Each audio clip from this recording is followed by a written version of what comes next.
আমার সকল ইউটিউব পরিবারবর্গ সকলকে জানাই শুভ নববর্ষের প্রীতি শুভেচ্ছা ও অভিনন্দন। বড়দের অনেক অনেক প্রণাম জানাই, সেই সঙ্গে ছোটদের অনেক অনেক ভালোবাসা জানাই। 1430 এই বঙ্গাব্দটা যেমন আমরা সুখ দুঃখ নিয়ে পেরিয়ে এসেছি, ছুঁয়ে ফেলেছি 1431 বঙ্গাব্দ। ঈশ্বরের কাছে শুধু এইটুকুই প্রার্থনা করি, সবার জীবনে সুখ সমৃদ্ধিতে ভরিয়ে তুলুক ভগবান। ভগবানের কাছে তো চাওয়ার শেষ থাকতেই পারে না। এই বছরে আরও একটা প্রার্থনা করতে চাই, কঠিন সময়ের মুখোমুখি ভগবান যেন আমাদের অনেকখানি শক্তি যোগাতে সাহায্য করে। ভগবান সবার মঙ্গল করুক। আপনাদের শুভাকাঙ্ক্ষী এবং আশীর্বাদ প্রত্যাশী টিএস হেলথ। নববর্ষটাকে যখন আমরা ছুঁয়েই ফেলেছি, খাওয়া দাওয়ার পর্ব তো অতপ্রতভাবে জড়িয়ে থাকে নববর্ষের দিনটি। তাই সকাল সকাল বাজারে না দৌড়ে নিজের পুকুরে জাল ফেলা হচ্ছে। ওই কাকুর বাড়ি হচ্ছে পশ্চিম মেদিনীপুর। কাজের সূত্রে আমার বাবার বাড়িতে এসেছে। তো বাবার বাড়িতে ধান কাটা এখনো আরম্ভ হয়নি, তাই টুকটাক কাজ করার জন্য আমাদের বাড়িতে এসছে। পুকুরে মাছ আছে, জাল ফেললেই যে মাছ পড়বে এমন কথাটা নয়, তাই অল্পই সন্তুষ্ট থাকতে হলো। আমাদের ওই পুকুরটাতে ছোট ছোট মোরলা মাছও হয়েছে। মা বলছে যে এই যে বড় জাল ফেলা হচ্ছে, যেহেতু বড় বড় মাছগুলো আসছে না, তাই মা বলছে যে ওই ছোট জাল ফেলতে, যাতে ওই মোরলা মাছগুলো একটু ধরা যায়।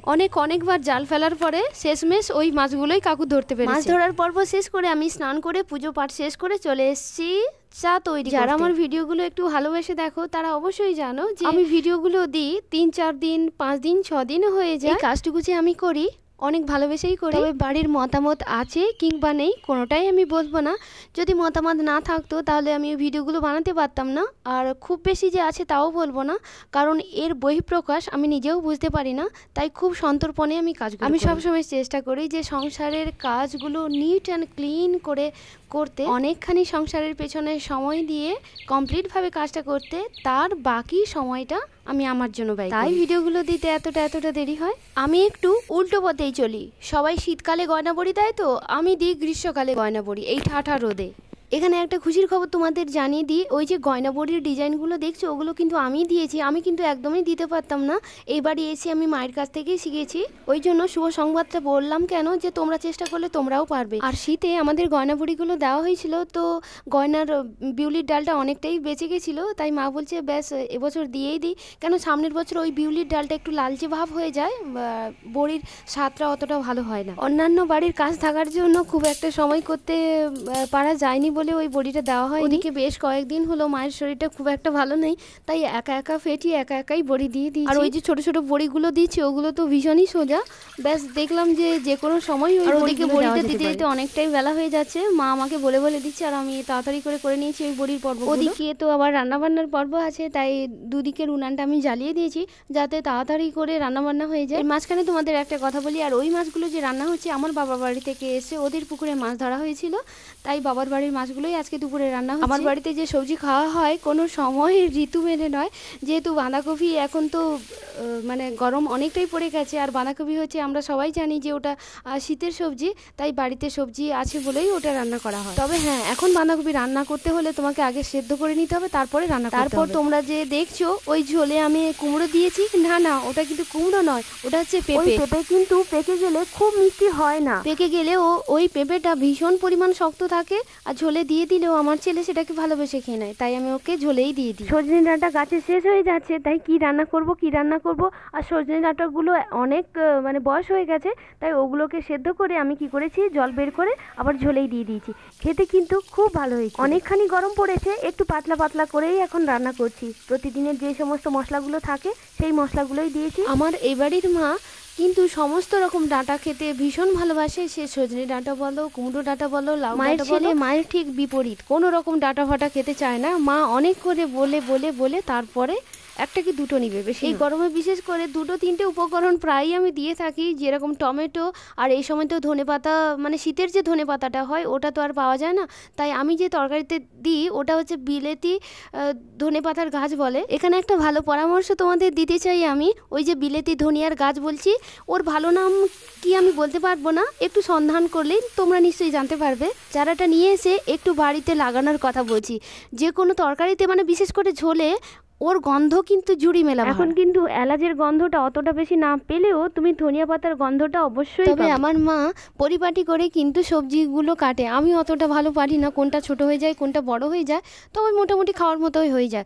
ওদিকে ঝোলটা চাপিয়ে আমি ঢাকনা দিয়ে দিয়েছি, আর ওদিকে করব একটা কুমড়োর তরকারি। এই গরমে প্রতিদিনে যে সমস্ত মশলাগুলো থাকে ওই মশলা দিয়েই আমি রান্নাগুলো করি। এখানে একটা ভালো টিপসের কথা তোমাদের বলি, কুমড়োর তরকারি যদি আমরা শুকনো শুকনো করতে চাই বা চচ্চড়ি জাতীয় জিনিসগুলো, এগুলো তো আমরা শুকনোই করতে চাই, ওগুলোতে আমি বিশেষ করে চেষ্টা করি একদম জল না দিয়ে একদম স্লো আঁচে একটু ঢাকা চাপিয়ে চাপিয়ে রান্না করতে, ওতে টেস্ট খুব ভালো। আমার বাড়িতে বিশেষ করে ভাতের থেকে সবজির পরিমাণ একটু বেশি খাওয়া হয়, তার কারণ একটাই, যদি বাজার থেকে কিনে আনা হতো তো কি হতো কি একটু অল্প অল্প করে একটু চিন্তা ভাবনা করেই খরচ করতে হতো।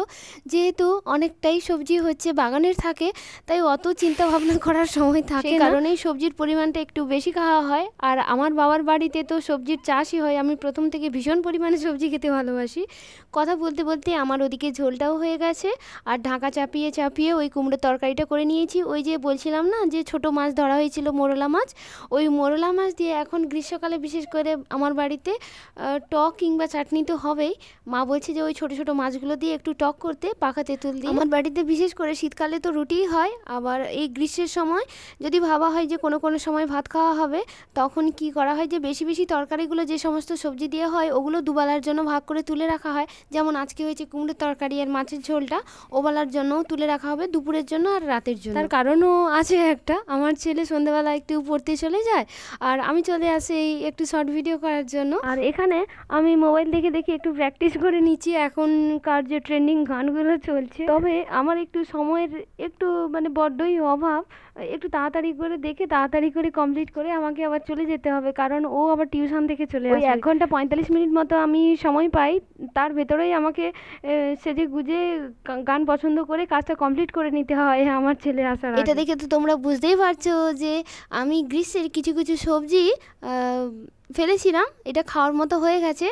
এটা ছিল হচ্ছে নোটে শাক। আর এই গ্রীষ্মে বিশেষ করে ওই শাক জাতীয় জিনিসটা খাওয়া ভীষণই ভালো। আমি করেছি নোটে শাক, করেছি পালং শাক করেছি, আর এই গরমে দেখছি যে পালং শাকটা হচ্ছে খুব ধীরে ধীরে হচ্ছে, আর কলমি শাক তো হবেই। বেশ কয়েকদিন হলো মায়ের শরীরটা ভালো ছিল না, মোটামুটি আস্তে আস্তে করে একটু সুস্থ হচ্ছে। মার স্যালাইনও চলছিল, আবার কিছু কিছু ইঞ্জেকশানও পড়ছে। মায়ের ভীষণ জ্বর হচ্ছে, কখনো পেট ব্যথা হচ্ছে, ব্যাস মনটাও সেরকম ভালো ছিল না। তবে আস্তে আস্তে করে মা সুস্থতার দিকে এগোচ্ছে বলেই এখন একটু বাড়ির সবাই ভালো আছে। সত্যি কথা বলতে কি আমি বাগান করতে ভীষণ পরিমাণে ভালোবাসি, মানে প্রচুর প্রচুর পরিমাণে ভালোবাসি।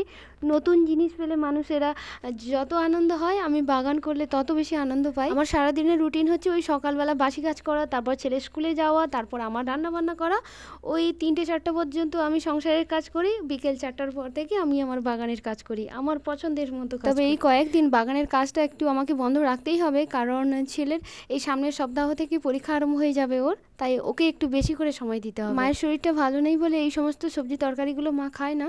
মা হচ্ছে ওই একটু মাছ ভেজে দিলে কিংবা পেঁপে ভাতে দিলে ওগুলো দিয়েই একটু অল্প অল্প করে খাচ্ছে মা। আজকেও হবে মাছের ঝোল, এই ঝোলে আমি দেব হচ্ছে গোলমরিচ।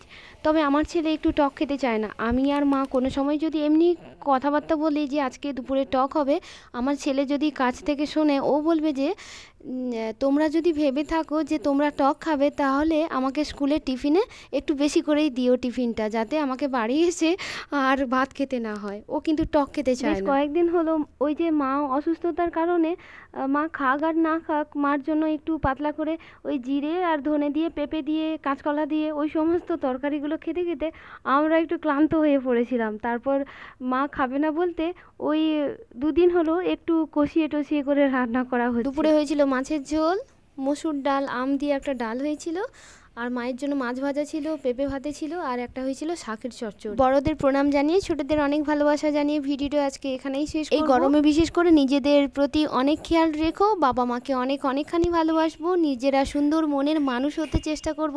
Thank you.